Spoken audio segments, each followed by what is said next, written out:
Bismillahirrahmanirrahim. Alhamdulillah wassalatu wassalamu ala Rasulillah wa ala alihi wa sahbihi wa man walah, amma ba'd. Telah lalu kita lewati penjelasan tentang penggunaan musnad ilaih. Kapan menggunakan isim dohir, kapan menggunakan domir, kapan menggunakan isim isyarah, kapan menggunakan isim mausul, kapan menggunakan ma'rifah, kapan menggunakan nakirah, kapan didahulukan dan kapan diakhirkan. Ini semuanya ada kaedahnya. Jadi tata letak atau penempatan musnad ilaih atau cara di dalam membuat musnad ilaih, kapan harus ma'rifah, kapan harus nakirah, kapan menggunakan domir, kapan menggunakan alam, kapan menggunakan isim isyarah. Semua itu ada tempatnya masing-masing, ada makomnya, ada kaedahnya, dan di sini hanya disebut secara ringkas. Dan sekarang kita insya Allah akan membahas sesuatu yang keluar dari kaedah tadi. Jadi ternyata kemarin itu disebutkan dan diisyaratkan itu untuk menjelaskan yang keluar dari kaedah. Kemarin kan kita katakan seperti itu sudah sering kita ketahui. Nah, itu semua disebutkan untuk tujuan ini, menjelaskan kapan yang keluar dari kaidah umum tadi. Jadi pertama disebutkan kaidah-kaidah umum, kaidah-kaidah yang asal. Setelah itu kita bahas yang keluar dari asal. Qala wa qala al-muallif waffaqahullahu ta'ala wa qad yudau al-mudmaru maudi al-mudhari wal aksu. Dan terkadang diletakkan mudmar, digunakan mudmar pada tempatnya isim dohir. Jadi terkadang digunakan yudho, maksudnya digunakan domir pada tempatnya isim dohir. Jadi yang seharusnya menggunakan isim dohir secara kaidah umum harus menggunakan isim dohir, atau bagus untuk menggunakan isim dohir. Isim dohir dia mencakup alam, mencakup isim isyarah, mencakup semua, itu namanya isim dohir. Itu kadang dibalik, tempatnya terkadang digunakan domir malahan, padahal seharusnya pakai dohir, tapi digunakan domir. Wal aksu, demikian juga sebaliknya, terkadang digunakan isim dohir pada tempat yang seharusnya domir. Wa yunqalu al-kalamu min uslubin ala uslubin, dan terkadang pembicaraan itu dipindah, dirubah dari suatu uslub kepada uslub yang lain apabila ada tuntutan, dan itulah ilmu balaghah. Kapan merubah uslub, awalnya pakai domir diganti pakai dohir, awalnya pakai dohir diganti pakai domir, dirubah dari uslub ke uslub yang lain. Ini semuanya ada saatnya. Qala al-idah jami'u ma taqaddama jarin ala ma yaqtadihil aslu wad dhahir. Semua yang telah lalu dari penjelasan sebelum bab ini, kapan pakai isim isyarah, kapan pakai isim domir, kapan pakai alif lam, kapan pakai mudhaf, semua itu adalah jarin, berjalan atas tuntutan hukum asal dan juga yang dohir. Ini dohir, ini bukan mudhar lain, ini bukan dohir yang domir, bukan. Ini dohir secara bahasa. Alama yaqtadil aslu wad dohir, sesuai tuntutan hukum asal dan sesuai tuntutan yang dohir dari pembicaraan hukum dohir. Waqad yakhrujul kalamu an hadzal asal, dan terkadang yang namanya ucapan itu terkadang keluar dari hukum asal tadi. Fayudaul mudmaru maudi al mudhari, ada kalanya dipakai atau diletakkan domir pada tempatnya isim dohir. Nah, ini salah satu kekurangan kitab ini. Kalau saya lihat tidak dijelaskan kapan atau di sini terlalu ringkas, atau hanya mengandalkan pemahaman seseorang. Nah, kadang kita nggak paham kapan seharusnya pakai dohir, kapan seharusnya pakai domir, tidak, atau kurang dalam menjelaskan. Di sini saya jelaskan, fayudaul mudmaru maudhi'al mudhar, diletakkan, digunakan domir pada tempatnya isim dohir. Kapan kita harus memilih atau menggunakan isim dohir dan gak boleh memakai domir? Satu, diantaranya ketika tidak ada rujukan domir. Jadi di awal tiba-tiba pakai domir, gak boleh ini. Paham? Domir itu harus punya kembalian, harus punya mufasir, sebagaimana saya katakan kemarin. Harus punya mufasir, karena domir itu mufasar. Domir itu yang ditafsirkan. Autnya, kembaliannya itu namanya mufasir, yang menjelaskan siapa domir tersebut. Maka salah satu tempat nggak boleh memakai domir adalah ketika belum ada kembaliannya, yaitu seperti awal kalam, awal pembicaraan, tiba-tiba pakai domir, nggak boleh. Tiba-tiba sampean bicara kepada seseorang, dia sudah pergi. Siapa dia? Belum jelas.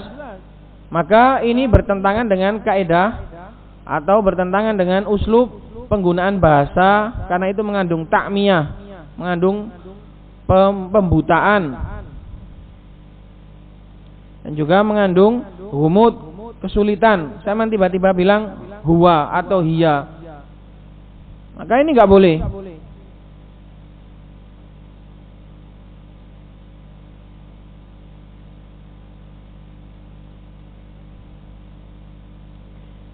Itu salah satu tempat harus pakai dohir, nggak boleh pakai domir. Nah, hukum asal tadi terkadang diselisihi. Bolehnya di awal kalam menggunakan domir.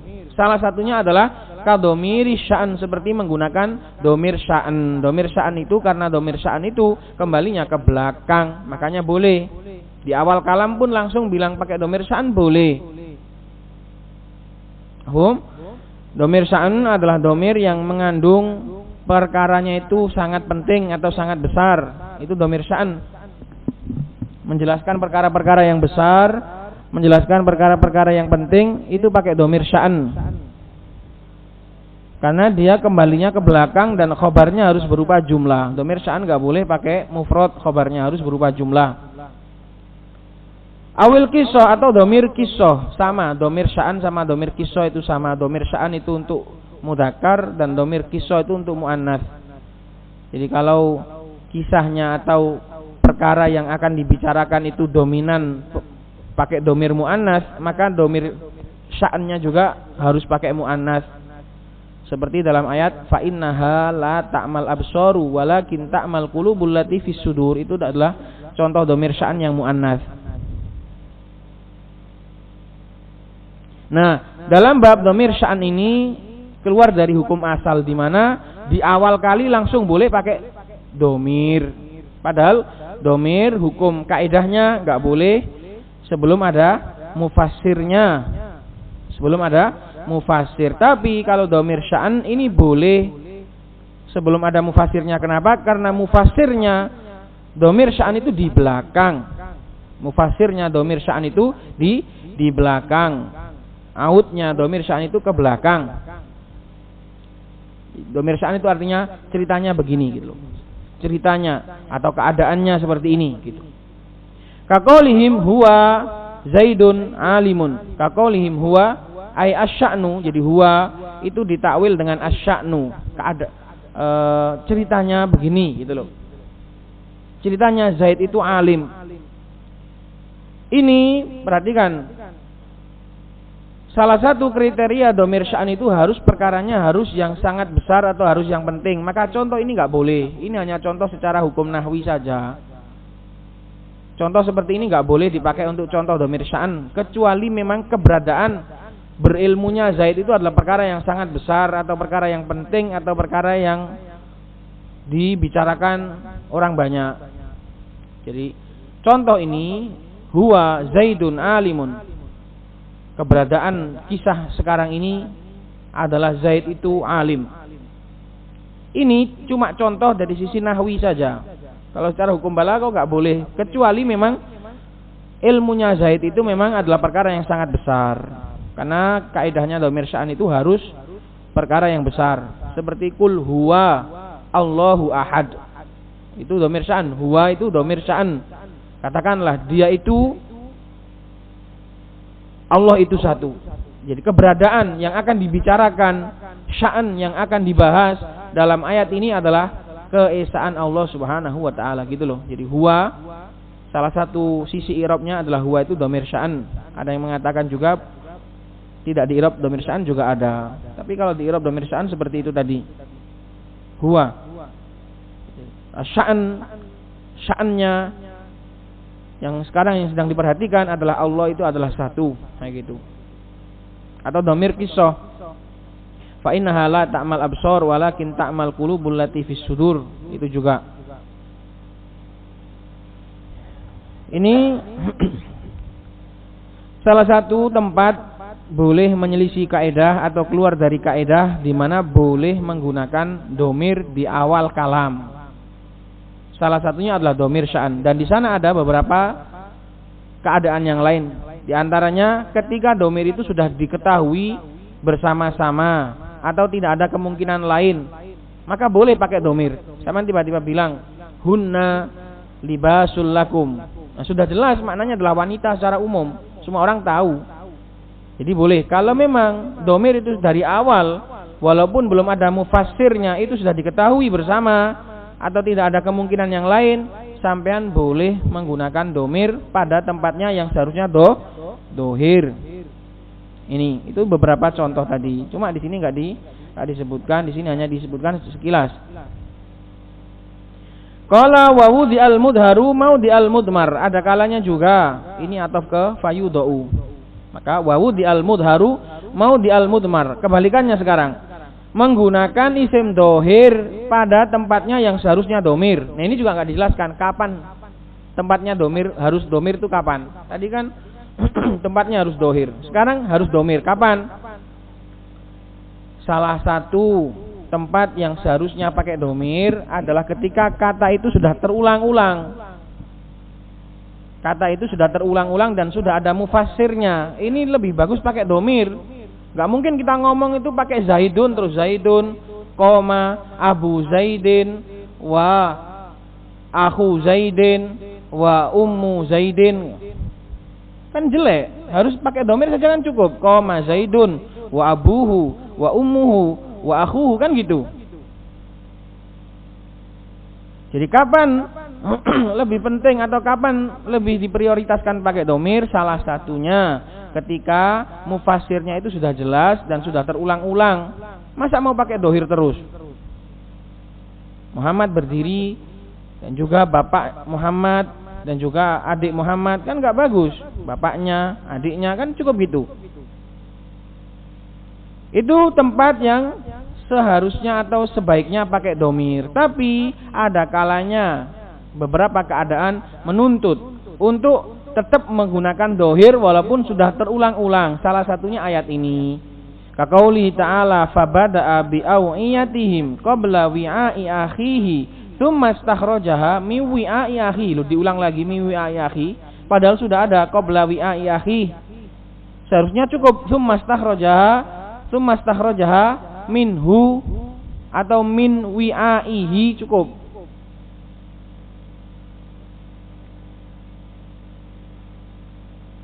Al-aslu mi wi'aihi. Hukum asalnya secara kaidah penempatan penggunaan dhamir seharusnya mi wi'aihi. Kalau saya mentakdirkannya minhu lebih aman daripada ilbas. Fabada'a, maka anak buahnya Yusuf atau Yusuf memeriksa kantong-kantong saudara mereka, bi'awiyatihim, kantong-kantong mereka, qabla wi'a'i akhi, sebelum kantongnya Benyamin. Tsumma istakhraja, kemudian Yusuf mengeluarkannya dari kantong saudaranya tadi. Jadi al-asl mi wi'ahi, dari kantongnya. Makana akhihi, daripada akhihi seharusnya mi wi'ahi saja, pakai domir, nggak usah pakai akhihi. Akhihi ini dohir, akhun, dohir. Itu. Kenapa? Karena kalau miwi'aihi di situ dalam ta'liq nomor 1, wad'ul ismid dohiri maka nad domiri fil kalamil balighi la budda an yakuna li faidah. Menggunakan isim dohir pada tempatnya yang seharusnya domir, pada ucapan yang bagus, itu memang seharusnya harus beralasan, harus ada alasannya, harus ada faedahnya. Ya sama, menggunakan isim domir pada tempat dohir pun semuanya harus ada faedahnya. Wal faedatu fi hadzal maudi, dan faedah pada tempat ayat ini kenapa diulang lagi sama Allah Subhanahu wa taala miwi'ai akhi hatta la yufhama anna dhamira ya'udu ila Yusuf. Kalau seandainya miwi'aihi dikira nanti kembali kepada Yusuf, makanya ditasrih, disebut lagi sama Allah Subhanahu wa taala. Kalau seandainya miwi'aihi coba diartikan, maka Yusuf Yusuf memulai dengan kantong-kantong mereka sebelum kantong saudaranya. Kemudian ia mengeluarkan suwak tadi dari kantongnya. Nah, ini nanti ada ilbas, ada ilbas. Tapi kalau darinya itu insya Allah lebih enggak ilbas lagi, lebih bagus daripada takdir miwi'aihi. Kalau dari ayat nggak bisa kita katakan lebih bagus dari ayat, karena ayat itu yang paling bagus. Diksi Al-Quran nggak pernah bisa diganti, kata Al-Quran nggak pernah bisa diganti. Semua huruf dari kata, dari semua Al-Quran itu paling pas, nggak bisa diganti. Makanya kalau kita mau istidlal itu mau pakai yang paling jelimet dari huruf-hurufnya, dari kata-katanya, dari pemilihan kata, itu semuanya bisa. Karena Al-Quran itu seluruhnya sempurna. Dan uslub seperti ini banyak dalam Al-Quran. Sudah diulang-ulang, terus diulang lagi, terus disebut secara dohir, nggak pakai domir. Ada yang banyak juga. Seperti fabaddalal ladzina dzalamu minhum qaulan ghairal ladzi qila lahum fa'anzalna 'alal ladzina dzalamu lagi. Pakai dzalamu lagi. Padahal sudah disebut di depan, tapi nggak diganti pakai domir. Seharusnya kan fa'anzalna 'alaihim. Nggak disebut lagi. Semua itu ada faedahnya. Semua itu ada maksudnya. Terus juga di dalam surat Saba itu juga ada qolal ladzina kafaru, itu disebut lagi. Jadi uslub seperti ini banyak dalam Al-Qur'an. Semua itu, nah kalau kita belajar balaghah berarti kan kita bisa memahami ayat ini, loh. Ini kok enggak sesuai dengan kaidah ya. Enggak sesuai dengan kaidah asal maksudnya. Oh, semua ini ternyata ada maksud terselubung atau ada maksud tertentu. Qala wa min dzalika al-iltifatu, dan termasuk juga yang keluar dari kaidah asal adalah al-iltifat.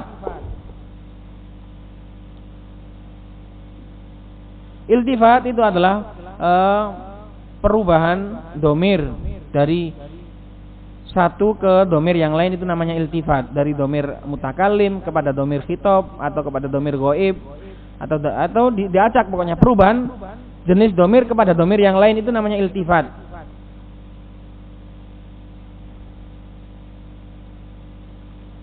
Iltifat ini termasuk keluar dari kaidah asal. Karena seharusnya pakai ana kok pakai huwa, atau pakai huwa kok pakai ana, gitu loh. Itu namanya iltifat, penolehan supaya sami pendengar itu mau noleh, mau intibah, mau memperhatikan. Perhatikan, ini juga iltifat ini bisa berlaku domir diganti dengan domir atau domir diganti dengan dohir. Contohnya, domir diganti dengan dohir. Kalau kita berdoa, ya Allah saya, kan gitu seharusnya. Tapi enggak, ya Allah ampunilah hambamu ini. Itu kan dikasih dohir, ya. Itu kan dikasih dohir. Seharusnya kan ampunilah aku, kan. Allahumma gfirli. Tapi tak diganti dengan dohir, Allahumma gfir abdaka hadza, ya Allah ampunilah hambamu ini. Terus juga dalam hadis juga banyak. Misalnya seorang rawi cerita, ja'a rajulun ila Rasulillah sallallahu alaihi wasallam, padahal dia sendiri yang datang. Nah, ini enggak apa-apa. Boleh seperti itu. Seperti Abu Dzar, ya Rasulullah, ar-rajulu yuhibbul qauma.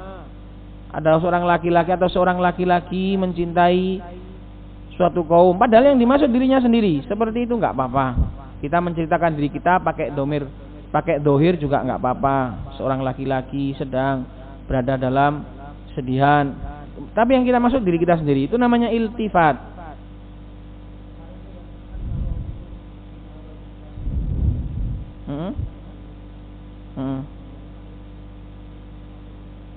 Iltifat. Ya tapi iltifatnya nggak tepat maksudnya ini. Nggak bisa kan? Kemarin tak kasih kemungkinan dua kan. Kalau nggak annaka apa? Mahirun bi annaka alimun anni alimun bi maharotika kan gitu. Bi annaka mahirun. Atau kalau memang itu bunyi, kalau memang itu bunyi ucapannya tadi itu anni alimun bimaharotika, itu kalau bunyi ucapan omongannya, yaitu iltifat memang, tapi nggak tepat kemarin itu. Kalau wahwa uslubun adzbun, ini adalah sebuah uslub yang adzab. Adzab itu sangat apa ya, adzbun, sangat segar atau sangat fresh sekali. Yungqalul kalamu fihi min uslubin ila uslub, di mana dengan iltifat ini sebuah kalam dipindah dari sebuah uslub kepada uslub yang lain. Tujuannya adalah lil iqad, untuk membangunkan, untuk menyadarkan. Wa tatriyati nafsis sami, tatriyah dari fiilnya torro, yutorri tatriyatan, artinya penyegaran. Kalau atro yutri artinya itro, berlebih-lebihan, la tutruni. Tapi kalau dari torro yutorri tatriyah artinya penyegaran. Lahman toriyan dalam ayat, segar, daging segar. Wa tatriyati nafsis sami, penyegaran jiwa si pendengar. Wa tashwiqihi wa imta'ihi, dan juga membuat kerinduan dan juga menyenangkan as-sami. Wa min dzalika qauluhu ta'ala, di antara contohnya adalah firman Allah Subhanahu wa taala dalam surat Al-Fatihah, alhamdulillahirabbil alamin. Semuanya itu pakai dhamir ghaib. Allah membicarakan tentang Allah membicarakan tentang dirinya pakai dhamir ghaib. Sampai Malik Yaumiddin, hadza kulluhu uslubu ghaibatin, semuanya ini menggunakan uslub ghaibah, dhamir ghaib. Tsumma yantaqilu ba'da dzalika ilal khitab, kemudian tiba-tiba saja pada iyyaka na'budu berubah kepada dhamir khitab. Iyyaka na'budu wa iyyaka nasta'in, fa huwa iltifatun minal ghaibati ilal khitab. Maka ini adalah sebuah iltifat dari ghaibah kepada khitab. Walidzalika lataifu wa fawaid, dan untuk yang demikian itu ada beberapa lataif, latifah, jamak dari latifah, lataif, hal-hal yang sangat lembut, hal-hal yang rahasia, yang terselubung, wa fawaid, dan juga faedah-faedah. Fa innal abda idza dzakara al-haqiqa bil hamdi an qalbin hadirin, karena sesungguhnya seorang hamba apabila menyebutkan al-haqiq, al-haqiq adalah isim fa'il dari haqqo, yaitu pemilik yang berhak seluruh pujian, menyebutkannya tadi dengan hati yang hadir. Wa dzakaratil kasifatil idhama allati tuharriku qalbahu, dan dia menyebutkan sifat-sifat yang besar tadi, alhamdulillahirabbil alamin arrahmanir rahim, semuanya tadi, semua sifat-sifat tadi yang bisa menggerakkan hatinya. Qawiya dzalikal muharriku ila an yaqula liman lahu tilkal mahabatu wal azamatu wal jalalu mukhatiban, semua tadi menjadi kuat dan menjadi kuatlah pendorong untuk dia itu langsung mengucapkan apa kepada zat yang memiliki semua sifat mahabah tadi dan kebesaran tadi. Dia pun akhirnya mengatakan iyyaka na'budu wa iyyaka nasta'in, hanya kepadamu lah ya Allah aku menyembah dan hanya kepadamu aku meminta tolong. Jadi setelah seorang hamba benar-benar menyebut pujian Allah Subhanahu wa taala yang sangat banyak, maka secara tidak terasa langsung terdorong sendiri lisannya itu. Secara otomatis secara nggak terasa kalau kita itu menyebutkan hal-hal yang besar, hal-hal yang agung, itu secara refleks kita akan meminta sendiri, langsung memohon. Jadi ini bagus sekali uslub seperti ini. Jadi setelah Allah menyebutkan beberapa pujian-pujian dan kebesarannya, setelah itu domirnya dirubah kepada domir langsung kita, iyyaka na'budu wa iyyaka nasta'in. Jadi surat Al-Fatihah itu kan Allah itu walaupun Allah yang berfirman, tapi itu adalah taklim bagi kita. Sebagaimana dikatakan oleh Imam Ibnul Qayyim, surat Al-Fatihah itu surat taklim dan surat doa. Jadi alhamdulillahirabbil alamin, walaupun ini Allah yang ngomong, tapi itu adalah mengajari kita. Jadi seakan-akan kita yang ngomong. Alhamdulillah, kita muji-muji Allah. Setelah itu karena kita muji-muji lama, akhirnya terdorong lisan kita untuk meminta sendiri. Dan juga karena surat ini adalah surat taklim dan juga surat doa, makanya iyyaka na'budu wa iyyaka nasta'in langsung doa. Karena memang surat ini adalah doa terbaik sekaligus taklim terbaik. Itu namanya iltifat. Qala wal iltifatu minal khitabi lil ghaibah.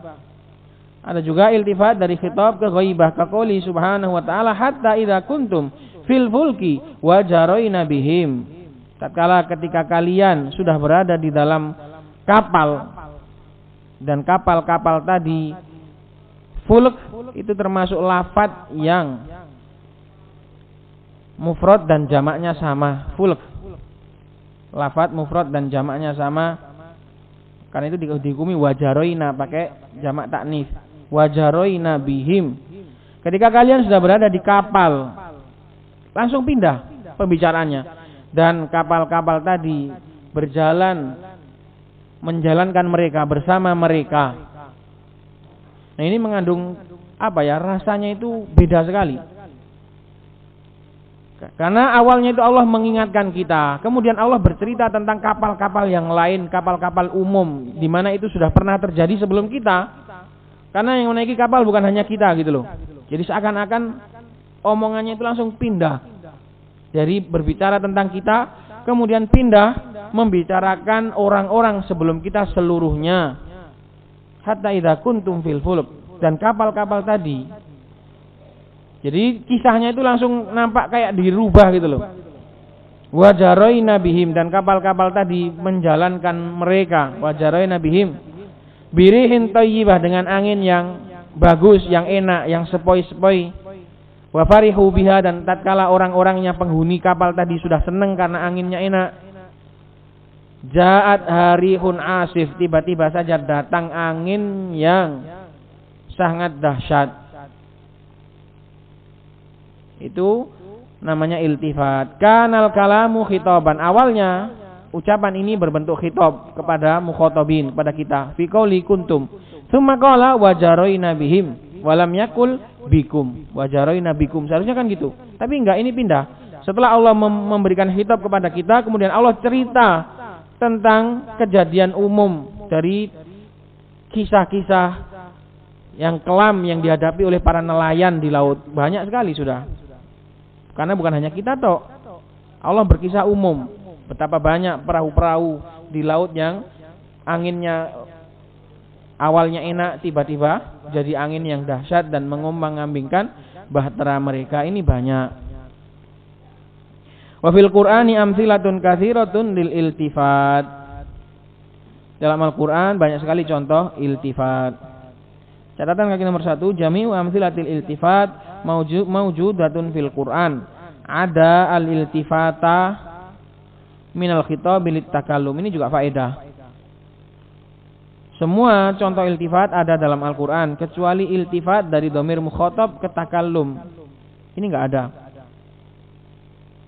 Ini berarti sudah diteliti, berarti sudah diperiksa semuanya. Wa mithaluhu qaulu man yukhatibu nafsahu, dan contoh iltifat dari khitab ke takallum adalah ucapan seorang yang mengajak bicara dirinya sendiri. La tahzani ya nafsu, wahai jiwa, kamu jangan sedih ya.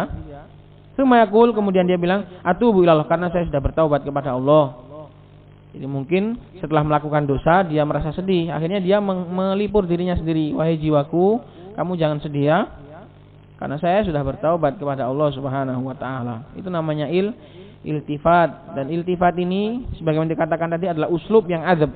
Kalau menempatkannya pas sangat berdampak sekali, dan inilah medannya ilmu balaghah. Kapan menempatkan iltifat, kapan menggunakan iltifat yang tepat, kapan menggunakan isim domir di tempatnya isim dohir, kapan menggunakan isim dohir di tempatnya isim domir. Makanya ini namanya pelajaran sastra, latihannya yo dengan banyak mengamati Al-Quran, atau kalau orang-orang biasanya dengan menulis, dengan membuat karangan. Ini kalau orang-orang sastrawan, orang awam. Tapi kalau kita ya cukup mengamati Al-Quran, meresapi Al-Quran. Kalau orang-orang para pelajar sastra itu akhirnya mereka kalau belajar sastra akhirnya mereka bikin novel, bikin karangan, bikin cerita, bikin tulisan, puisi. Itu semua untuk melatih sastra ini tadi. Kalau kita ya cukup untuk mempelajari Al-Quran. Subhanakallahumma bihamdik, asyhadu an la ilaha illa anta astaghfiruka wa atubu ilaik.